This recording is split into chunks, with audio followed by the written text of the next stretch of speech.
उनकी घरवाली और 2 बच्चे, उनको तीनों को खत्म कर दिया गया। दोस्तों, बागपत के गंगनौली गांव की वो रात, जब एक घर से उठी चीख ने पूरे गांव को हिलाकर रख दिया। एक ही पल में मौलाना का पूरा परिवार खत्म हो गया। पत्नी, 2 मासूम बेटियां और उनके गर्भ में पल रही एक नन्ही जान। गांव में अफरा तफरी मच गई।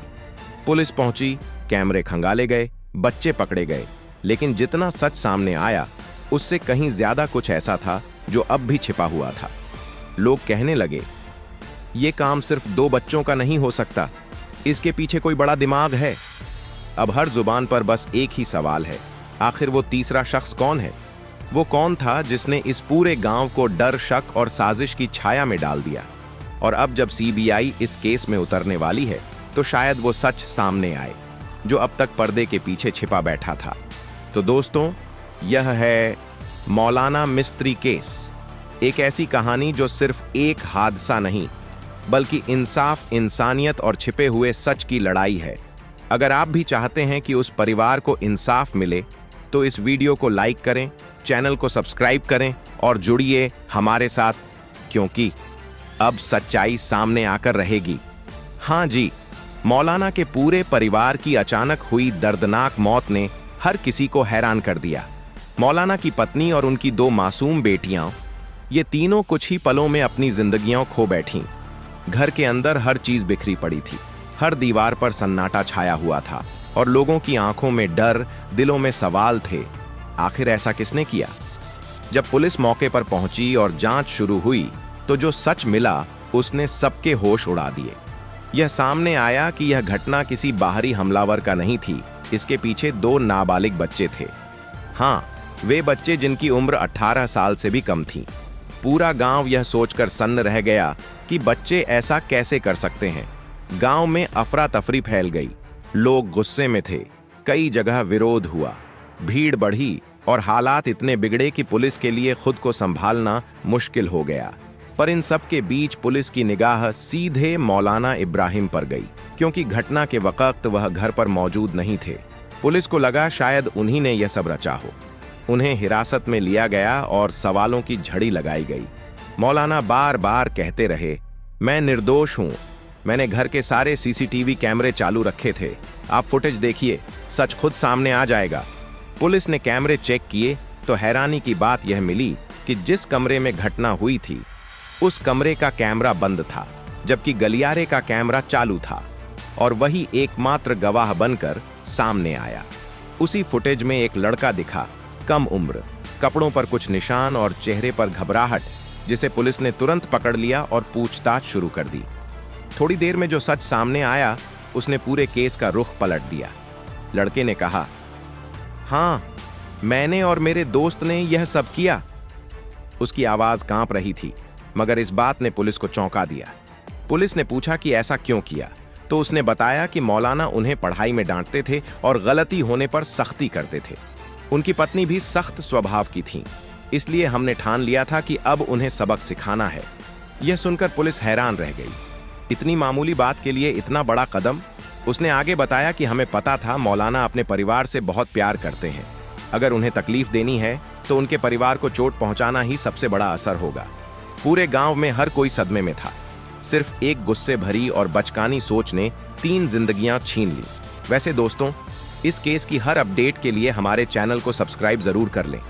लोगों ने कहा, क्या बच्चे इतना बड़ा कदम अकेले उठा सकते हैं? फिर पूछताछ में जो खुलासे हुए उन्होंने केस को और गहराई में धकेल दिया। लड़के ने बताया कि जब हम कमरे में गए तो एक बच्ची अचानक जाग गई और शोर मचाने लगी।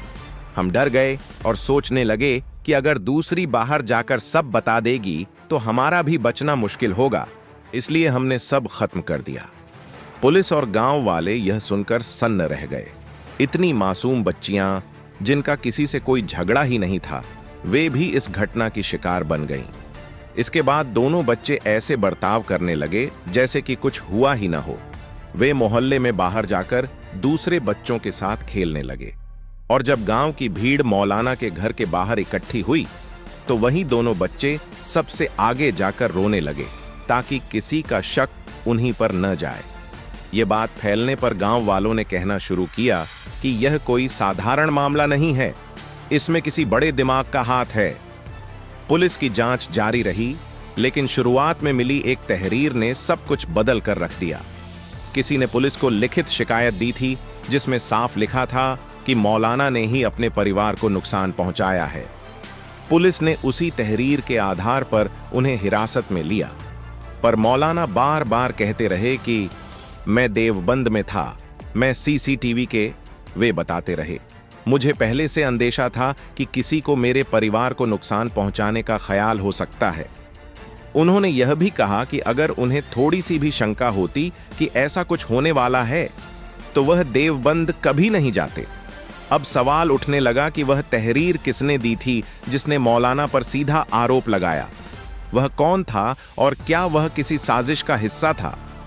फिर सामने आया इस कहानी का सबसे बड़ा मोड़, मौलाना की पत्नी के भाई यानी मौलाना के साले का बयान। उन्होंने कहा कि ये दोनों बच्चे इतने बड़े अपराध को अकेले अंजाम नहीं दे सकते, इनके पीछे कोई तीसरा शख्स है, कोई मास्टरमाइंड। उनका कहना यही था, इन बच्चों में न तो इतनी समझ थी न ही इतनी हिम्मत। किसी ने इन्हें सिखाया, किसी ने इनके दिमाग में बात डाली। उन्होंने आगे कहा, अगर ये बच्चे इतने चालाक होते तो खुद पुलिस के सामने जाकर सब कुछ कबूल क्यों करते? इनसे यह सब किसी ने करवाया है। अब गांव में चर्चा फिर से तेज हो गई। हर कोई कहने लगा कि इस केस की सीबीआई जांच होनी चाहिए, क्योंकि जितना सच अब तक सामने आया था उससे कहीं ज्यादा कुछ ऐसा था जो अभी तक छिपा हुआ था। अब यह मामला सिर्फ एक पारिवारिक त्रासदी नहीं, बल्कि एक रहस्य बन चुका था, जहां हर नया बयान और हर नया सबूत इस कहानी को और उलझा देता था। मौलाना के साले के इस बयान ने पुलिस को एक बार फिर सोचने पर मजबूर कर दिया। क्या वाकई ये बच्चे अकेले जिम्मेदार हैं या फिर कोई और है जिसने इन्हें राह दिखाई? यही वो बिंदु था जहां से यह कहानी सिर्फ एक दुखद घटना नहीं रही, बल्कि साजिश, शक और सच्चाई की जंग में बदल गई। गांव में चर्चा अभी थमी भी नहीं थी कि उसी वक्त आया वह मोड़ जिसने इस केस की दिशा पूरी तरह बदल दी। पोस्टमार्टम रिपोर्ट सामने आई और उसमें लिखा था ऐसा सच जिसने सबको हिलाकर रख दिया। रिपोर्ट के मुताबिक मौलाना की पत्नी इसराना मां बनने वाली थीं। जी हां, उनके गर्भ में एक अजन्मा बच्चा पल रहा था। यानी इस घटना में 3 नहीं 4 जिंदगियां चली गईं। गांव में गहरा सन्नाटा छा गया। लोग कहने लगे, जिसने यह सब किया उसने इंसानियत की सारी हदें पार कर दीं। एक ऐसी जान को भी नहीं छोड़ा जो इस दुनिया में आई भी नहीं थी। अब यह केस सिर्फ एक परिवार की त्रासदी नहीं, बल्कि इंसाफ और सच्चाई की लड़ाई बन गया था। हर कोई यही मांग करने लगा कि सीबीआई जांच हो। मौलाना ने रिपोर्ट आने के बाद मीडिया के सामने रोते हुए कहा, मेरा सब कुछ खत्म हो गया। मेरी बीवी, मेरी बच्चियां और वो नन्हा बच्चा जिसे मैंने देखा तक नहीं। मैं बस इंसाफ चाहता हूं। उनकी आंखों में आंसू थे, लेकिन लफ्जों में सच्चाई झलक रही थी। उन्होंने आगे कहा, मुझे पहले से डर था कि कुछ गलत होने वाला है, इसलिए मैंने कैमरे चालू करके ही गया था। लेकिन जब पुलिस ने सिस्टम की गहराई से जांच की तो एक चौंकाने वाला खुलासा हुआ। कैमरा बंद करने के लिए एडमिन कोड इस्तेमाल किया गया था, और वो कोड सिर्फ 2 लोगों को ही पता था, मौलाना और मस्जिद के तकनीकी केयरटेकर को। जब पुलिस ने उस केयरटेकर को तलाशने की कोशिश की तो वह अचानक गायब पाया गया। उसका मोबाइल बंद, घर खाली और कोई अता पता नहीं कि वह कहां गया। अब शक उसी पर गहराने लगा। क्या उसी ने कैमरा बंद करवाया था? क्या वही वह तीसरा शख्स था जिसके बारे में मौलाना के साले ने जिक्र किया था? इसी दौरान गांव में एक और खबर फैल गई। कहा गया कि घटना की रात एक काली कार गांव के पास देखी गई थी। कुछ लोगों ने बताया कि उसमें 4 लोग थे, जिनमें से एक का चेहरा ढका हुआ था। गाड़ी कुछ देर रुकी और फिर अचानक गायब हो गई। पुलिस ने मोबाइल टावर और लोकेशन डेटा खंगालना शुरू किया। देवबंद और शामली से जुड़े कुछ संदिग्ध कॉल रिकॉर्ड सामने आए। अब जांच टीम को यकीन हो गया था कि इस घटना में सिर्फ 2 बच्चे नहीं, बल्कि कोई तीसरा मास्टरमाइंड जरूर है जो पर्दे के पीछे से सब कुछ नियंत्रित कर रहा था। गांव का माहौल और तनावपूर्ण हो गया। कई लोग पुलिस पर सवाल उठाने लगे, क्या सही लोगों को पकड़ा गया है या फिर असली जिम्मेदार अब भी आजाद घूम रहा है? पुलिस ने कहा कि वे हर एंगल से जांच कर रहे हैं, लेकिन लोगों का भरोसा डगमगाने लगा था। विरोध प्रदर्शन शुरू हो गए, पुलिस की गाड़ियों पर पत्थर फेंके गए। हालात बिगड़े तो पुलिस ने आखिरकार 29 गांव वालों पर FIR दर्ज की। गांव के लोगों का कहना था, हम तो मौलाना के लिए लड़े थे, इंसाफ की मांग की थी, लेकिन वो खुद गांव छोड़कर चले गए। जी हां, कुछ ही दिनों बाद मौलाना ने गांव को हमेशा के लिए छोड़ने का फैसला कर लिया। उन्होंने कहा, अब इस गांव में मेरा कुछ नहीं बचा। हर गली, हर कोना मुझे मेरी बच्चियों की याद दिलाता है। सांसद और स्थानीय नेता उन्हें रोकने पहुंचे। गांव वाले उनके दरवाजे पर इकट्ठे हुए, मगर मौलाना ने कहा, अब इस घर की हर दीवार मेरे लिए जख्म बन गई है। यहां रहकर मैं सिर्फ टूटता रहूंगा। उन्होंने अपना सामान एक गाड़ी में रखा और गांव छोड़कर अपने पैतृक स्थान सुन्ना जिला शामली चले गए। उनके जाने के बाद गांव की मस्जिद पर ताला लगा दिया गया। गांव वालों ने एक कमेटी बनाई और फैसला लिया कि जब तक नया इमाम नहीं आता, हर नमाज के बाद मस्जिद के गेट पर ताला लगाया जाएगा।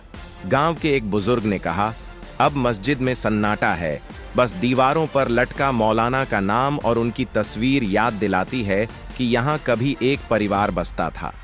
उधर पुलिस की जांच अपने आखिरी चरण में पहुंच चुकी थी।